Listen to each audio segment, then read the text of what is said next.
সিদ্ধান্ত নেওয়ার সময় মেয়েরা ছেলেদের থেকে একটু বেশি সময় নেয় এবং মেয়েরা যে সিদ্ধান্ত নেয় সেটিতে তারা সম্পূর্ণ অটুট থাকে। মানুষ যেটা চায় সেটা কখনো পায় না, বরং সেটাই পায় যেটা পাওয়ার যোগ্য। যে আপনাকে সত্যিই ভালোবাসবে সে আপনার বিপদ দেখে কখনো মুখ ফিরিয়ে থাকতে পারবে না। সে সব সময় চেষ্টা করবে আপনার বিপদ থেকে আপনাকে মুক্ত করতে।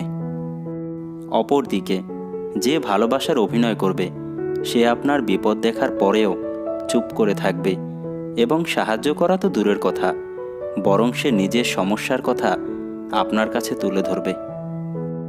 মানুষ যখন খুশিতে থাকে তখন তার বাম চোখ থেকে প্রথমে অশ্রু ঝরে এবং যখন কষ্টে থাকে তখন তার ডান চোখ থেকে প্রথমে অশ্রু ঝরে।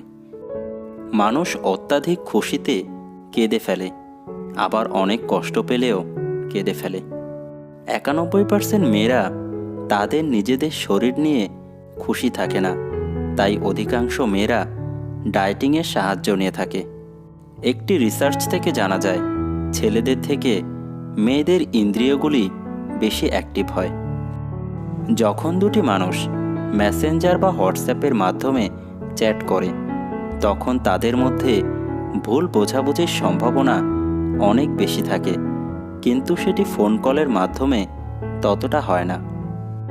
অধিকাংশ টিনেজার ছেলেমেয়েরা ভুল মানুষের প্রেমে পড়ে, কারণ সেই বয়সে তারা প্রেম আর অ্যাট্রাকশনের মধ্যে পার্থক্য বুঝতে পারে না। যদি আপনি কাউকে নিয়ে অনেক বেশি চিন্তা করেন তাহলে বুঝবেন সেই ব্যক্তির ওপর আপনার অগাধ বিশ্বাস।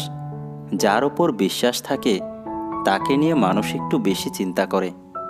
অধিকাংশ মানুষ তার ফিলিংসগুলো নিজের মধ্যে চেপে রাখতে ভালোবাসে, কারণ সে মনে করে যে সে তার ফিলিংসগুলো অন্যকে বোঝাতে পারবে না এবং অন্যেরাও তার ফিলিংস কখনো বুঝবে না। আপনি কিভাবে বুঝবেন কেউ আপনাকে সত্যিই ভালোবাসে কিনা? যে আপনাকে ভালোবাসে না সে কখনো আপনার কাছে বিবাহের প্রস্তাব দেবে না এবং আপনাকে নিয়ে কোনো ফিউচার প্ল্যান করবে না। তাছাড়া সে কি কাজ করে, ভবিষ্যতে কি করতে চায় সে বিষয়েও কোনো কথা বলবে না। সৎসঙ্গ মানুষের চরিত্র গঠন করে আর অসৎসঙ্গ মানুষের ভবিষ্যৎকে নষ্ট করে।